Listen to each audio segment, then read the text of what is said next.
Hello అండి. ఈ video వచ్చేసి గుడ్లు బంగాళదుంప కూర ఎలా తయారు చేస్తున్నాను అని చెప్పేసి ఈ వీడియో చేశాననమాట చిన్నగా. ఏంటంటే మరి అందులో వెరైటీ ఏముంది, విచిత్రం ఏముంది అంటే ఏమీ లేదండి. డైలీ ఇంట్లో చేసుకునేదే. కాకపోతే ఏంటంటే పీజీలో ఉంటూ చేసుకోవడం ఇబ్బంది కదా. సో అందుకని సింపుల్గా ఎలా చేసుకోవాలని చెప్పేసి నేను చూపిస్తున్నాను. దీనికైతే ఫస్ట్ నేను కూరగాయలు నైట్ వెళ్ళి తెచ్చుకున్నాను. అందులోని 3 బంగాళదుంపలు పెద్దవి తీసుకున్నాను, 4 ఉల్లిపాయలు, 3 టమాటోలు అన్నీ పెద్ద పెద్దవే తీసుకున్నానండి. 2 గుడ్లు, అలాగే ఒక 6-7 పచ్చిమిర్చి, కొత్తిమీర ఇవి తీసుకున్నాను. సో ఇవన్నీ కూడా నేను ముక్కలుగా కట్ చేసుకొని పక్కన పెట్టేసుకుంటున్నాను అనమాట. సో దీని తర్వాత ఏంటంటే ఇందులోకి మసాలాలకు వచ్చేసి ఒక 5 రూపాయలది నాకు దగ్గరలో జింజర్ గార్లిక్ పేస్ట్ దొరికింది. అలాగే ఆయిల్ ప్యాకెట్, పసుపు, చికెన్ మసాలా, గరం మసాలా. నేను పచ్చిమిర్చి యూజ్ చేసినా కూడా కొంచెం చిల్లీ పౌడర్ వేస్తాను కలర్ కోసం. అది అలాగే మ్యాగీ మసాలా మ్యాజిక్, ఇదే స్పెషల్ ఇంగ్రీడియంట్ అనమాట. ఇది ఉంటే ఏ కూర అయినా టేస్ట్ వస్తుంది. సో అందుకని ఇది యాడ్ చేసుకుంటాను. సో ఇవైతే కట్ చేసి పక్కన పెట్టేసుకుందాం. ముందైతే ఇవి ఏ సైజులో కట్ చేసుకుంటే తొందరగా ఉడుకుతాయని కూడా చెప్తాను చూడండి. ముందుగా బంగాళదుంపలు అయితే ఇలా చిన్నగా క్యూబ్స్ లా కట్ చేసుకోవాలి. అండ్ వాటర్లో ఎందుకు వేసాను అంటే ఇవి బంగాళదుంపలు కట్ చేసేసి అలా గాలికి వదిలేస్తే నల్లగా అయిపోతాయి. సో ఫ్రెష్గా అనిపించాలి కాబట్టి నేను వాటర్లోనే ఉంచాను అనమాట. సో ఇలా చిన్నగా క్యూబ్స్ లా కట్ చేసుకుంటే తొందరగా వేగుతాయి, ఉడుకుతాయి కూడా, ఎక్కువ టైం పట్టదు. అలాగే టొమాటోలకు వచ్చేసి టొమాటోలు కూడా ఇలా చిన్నగానే కట్ చేసుకోవాలి, అప్పుడు మనకి తొందరగా వేగిపోతాయి అనమాట. అలాగే పచ్చిమిర్చి వచ్చేసి ఒక పచ్చిమిర్చిని 2 ముక్కల కింద చీయించుకుంటే సరిపోతుంది. ఎందుకంటే మనం కట్ చేసే టైం కూడా ఎక్కువ పట్టదు.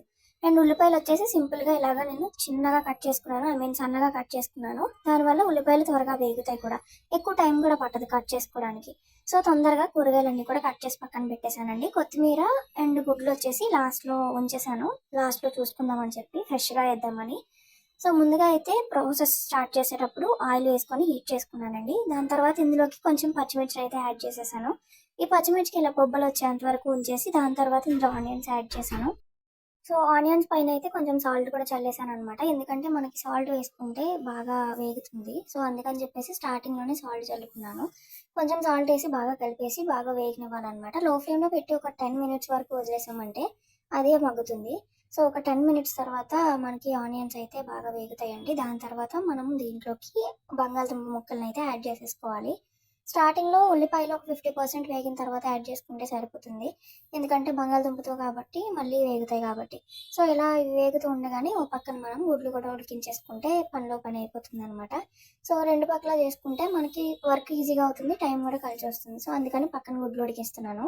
ఇంకా లాస్ట్కి చూసాము అంటే ఇందులో ఆల్రెడీ కొంచెం ఉడికింది, సో అంటే కొంచెం వేగింది. ప్లేట్ పెట్టేసి కాసేపు వేగనిచ్చిన తర్వాత ఒక 80% ఉడికిపోయింది. దాని తర్వాత ఇందులో నేను టొమాటోస్ యాడ్ చేశాను, ఇవి కూడా బాగా మగ్గనిచ్చానమాట. ఆ తర్వాత దీంట్లో కొంచెం ఒక 2 మినిట్స్ 3 మినిట్స్ తర్వాత పసుపుని యాడ్ చేసుకొని దాన్ని కూడా మిక్స్ చేసేసి బాగా వేగనిచ్చాను. సో అదంతా వేగిన తర్వాత ఒక 90% అన్నీ ఉడికిపోయిన తర్వాత వేగిపోయిన తర్వాత ఇందులో అల్లం వెల్లుల్లి పేస్ట్ యాడ్ చేసుకొని వేగించాను. ఒక 5 మినిట్స్ పచ్చివాసన పోయిన తర్వాత ఇందాక చెప్పిన మసాలాలన్నీ యాడ్ చేసేసుకోవాలి, ఒక్క మ్యాగీ మసాలా తప్ప. యాడ్ చేసుకొని ఒక 5 నిమిషాలు పచ్చివాసన పోయే వరకు వదిలేసి ఇందులో ఒక గ్లాసున్నర నీళ్ళు యాడ్ చేసుకోవాలి. ఎందుకు అంటే ఇప్పటిదాకా కూరగాయలన్నీ వేగినాయి కానీ ఉడకలేదు. సో మనకి ఉడికితేనే టేస్ట్ కాబట్టి ఇందులోకి ఒక గ్లాసున్నర వరకు మ్యాక్సిమం అంటే వాటర్ యాడ్ చేసేసుకొని లో ఫ్లేమ్లో పెట్టేసుకొని ఒక 5 to 10 మినిట్స్ వరకు ఉడికించేసామంటే మనకి కర్రీ అనేది ప్రిపేర్ అవుతుంది. ఇక్కడ చూపిస్తున్నట్టు కర్రీ అనేది ఇలా ఉండదన్నమాట. ఇక్కడ నేను వాటర్ ఎక్కువ యాడ్ చేశాను, ఎందుకంటే ఉడకాలి కాబట్టి. సో అందుకని చెప్పేసి ఇలా సాసీగా ఉంది. కానీ లాస్ట్కి మనకి కర్రీ అనేది కొంచెం గ్రేవీ టైప్లో దగ్గరగా వస్తుందన్నమాట. ఇందులో గుడ్లు ఇందాక ఉడకబెట్టినవి యాడ్ చేసేసానండి. యాక్చువల్లీ లాస్ట్లో కూడా యాడ్ చేసుకోవచ్చు, కాకపోతే ఈ మసాలాస్ ఫ్లేవర్స్ అన్నీ కూడా గుడ్లకు కూడా పడతాయి కదా అని చెప్పేసి ఆ ఎగ్స్కి, ఉడకబెట్టిన ఎగ్స్కి నేను కట్స్ పెట్టుకున్నాను చాక్తో. కట్స్ పెట్టుకొని దాంతోపాటు ఇందులో వేసాను అనమాట. సో ఈ ఫ్లేవర్స్ అన్నీ కూడా ఇంగుతాయి. ఇంకా లాస్ట్కి చూసారు కదా, ఒక 10 మినిట్స్ ఉడికిన తర్వాత లాస్ట్లో నేను దించేసే ముందు ఒక 5-10 నిమిషాల ముందు నేను మ్యాగీ మసాలాని అయితే యాడ్ చేశాను. లాస్ట్లో యాడ్ చేసుకుంటే ఈ ఫ్లేవర్ చాలా బాగుంటుంది. ఇష్టమైన వాళ్ళు యాడ్ చేసుకోవచ్చు.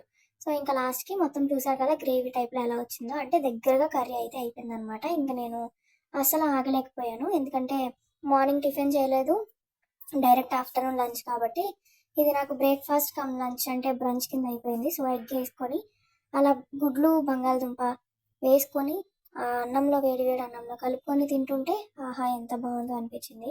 యాక్చువల్లీ ఇంట్లో ఉంటేనే ఎవరైనా చేసి పెడితే తింటాము, కాకపోతే పీజీలో ఉన్నప్పుడు మనకు మనమే చేసుకోవాలి కాబట్టి చిన్న చిన్నగా సింపుల్గా చేసుకోవడం నేర్చుకోవాలి. అండ్ ఇది లాస్ట్లో చెప్పడం మర్చిపోయాను, కొంచెం కొత్తిమీర కూడా లాస్ట్లో ఉన్నవాళ్ళు చల్లేసుకుంటే చాలా బాగుంటుంది ఫ్లేవర్ అనేది. మీరు కూడా తప్పకుండా ట్రై చేసి ఎలా వచ్చిందో చెప్పండి.